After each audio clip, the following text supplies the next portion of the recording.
Hey everybody, Jason here with the Oklahoma Child Care Resource and Referral Association. Welcome to part 3 of our WLS instructional tutorials. These tutorials are being produced in collaboration with WLS and Child Care Aware of America. Today's tutorial is going to be on Boolean logic and how that applies to web searches, and in particular how it applies to WLS. Now this one's going to be a little bit more independent than the others we've gone through, so don't worry if you haven't seen the others. Boolean logic is named after George Boole. He was a man born in 1815, way before computers were around. He created a system of logical calculus that is based on set membership of truth values. Now I know that sounds confusing, and it can be. But we're not going to get into the nitty-gritty mathematics of it. What's important to know about Boolean logic is that it's what makes internet searches work. And basically, internet searches work on a question of true or false. So when I say true or false, this is what I mean. You go to your favorite search engine and try to search for something. For this example, we'll use the word dogs. Where Boolean algebra enters the picture is that the search engine is going to go out and look at all the internet pages that contain the term dogs and then return those results. The pages that contain the word dogs are marked as true, and they'll show up in your search results. Pages without the word dogs are marked as false and not shown. Now where this becomes more complicated is when you have more than one search term. For instance, if we search for shaggy dogs in our favorite web search, the algorithm they use automatically inserts a search operator into our search. So if you search for shaggy dogs, you're actually searching for shaggy and dogs. Now, these Boolean operators are extremely important in a search. They separate our search terms and apply a true or false answer to each term. So let's look at an example. In this case, we're going to be using the example search for red triangle. Now, our simple search is automatically going to enter the operator of and so we get red and triangle as our search terms. Now, this happens in the background where you don't see it generally, but it's important to know what's going on. In our search, it's going to look at each term individually and only return those entries where both are true. So let's look at a few simple database entries. In our first entry here, we have blue circle. The search goes through each entry and asks the question, are these search terms true or are they false? And then it looks at the operator, and it's only going to return those results if both are true for the AND operator. So in the case of blue circle, the first question the search asks is, does this have the term red in it? In the entry blue circle, it returns a false answer. It then moves on to the next argument in the search, and it says, does this have the term triangle in it? In the entry blue circle, triangle is also false. So in the list of results that come back from this search for red triangle, blue circle is not returned because both terms are false. Let's look at a couple more examples. Still on this red triangle search. So in our next entry, we have red rectangle. And the first question it asks, is red there? Yes, red is there. It then moves on to the second part of the entry and says, is triangle in this entry? False, it is not. And so because the AND operator requires all the terms that are connected by the operators to be true, No, red rectangle is not returned in a list of results for the search red triangle. In that same vein, if we look at a yellow triangle entry, red is false, triangle is true, but it is still not returned in the results because there is one false in our list. And finally, we have our red triangle, where red is true, triangle is true, and it's returned in our results. So let's look at another operator, the OR operator. Now, using the same example as before, but this time we're searching for red or triangle. Using the OR operator, the search is asking, is this search term true or is this search term false? And if any of the search terms are true, then it returns that in our list of results. Most web searches out there use OR operators to maximize the number of results. You've probably experienced this when you've been searching the internet. So if we look at our entry for blue circle, it asks, is red true? It's not. Is triangle true? Also not. So because both of these are false, it is not returned in our results. Our next term, we look at red rectangle. Well, this time, red is true. Triangle is, of course, false.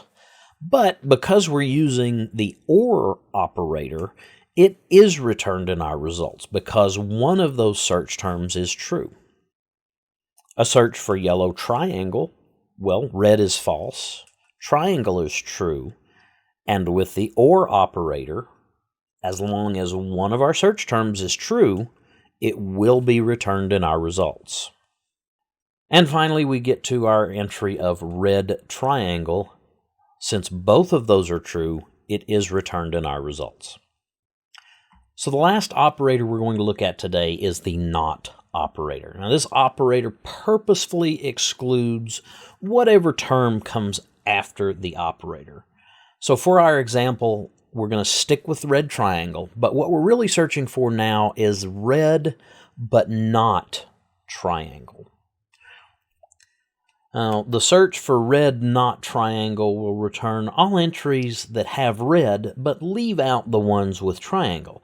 So this time the search is asking, is one search term true but the other one is not? Now, the NOT operator is very useful for eliminating results that you know you want to exclude. So, again, back to our simple database. If we search for red, not triangle, again, we go through each term. So, for blue circle, red is false, triangle is also false, and it will not be returned in the results because we were looking for red true and triangle false. Our second entry of red rectangle, red is true, triangle is false. So yes, with the NOT operator, this one will be returned in our search for red not triangle because it is red and false on the triangle. Our next entry for our yellow triangle, well, red is false, but triangle is true, but it will not be returned in our search results because we are looking for not triangle. And finally, our red triangle. Because triangle in this example is true, it will not be returned in our results because we are specifically excluding triangle. Now, we've looked at our three main operators, that AND, the OR, and the NOT operators. And you're probably saying, well, I've never entered any of these while I've been searching for anything. And that's true. In most of your internet searches, the searching algorithm is much more sophisticated than these very simple searches that we've talked about so far. But they still are there. They're just going on in the background.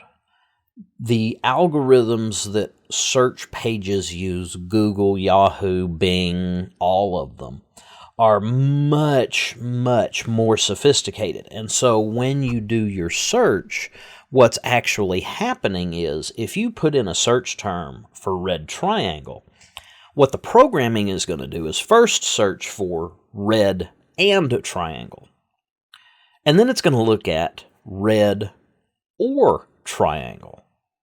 And then it's going to go back and look at red, not triangle.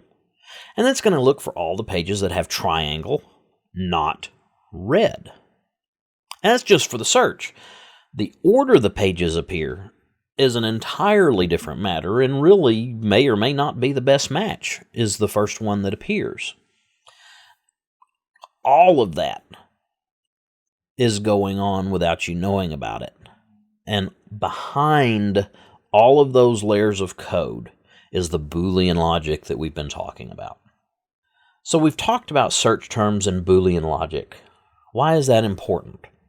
Well, WLS uses Boolean logic to search the database for various entries, and there's often a Boolean operator playing with your searches. Let's look at the Program tab. Now there's a long list of filters and search options here on the left. We'll go into a lot greater detail on those when we get to the Program tab tutorial, but for now, let's look at a couple searches. Let's say we're searching for a particular child care agency in our area, in this case, Haley Doe Child Care. Now the easiest way to search for this is to enter Haley Doe Child Care. And once again, we see that I cannot type and talk at the same time.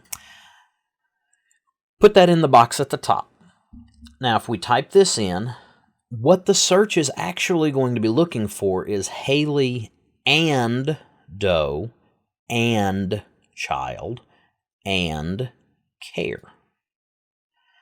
Now, since we have a program by that name in the database, if we hit the Go button, it'll return that result.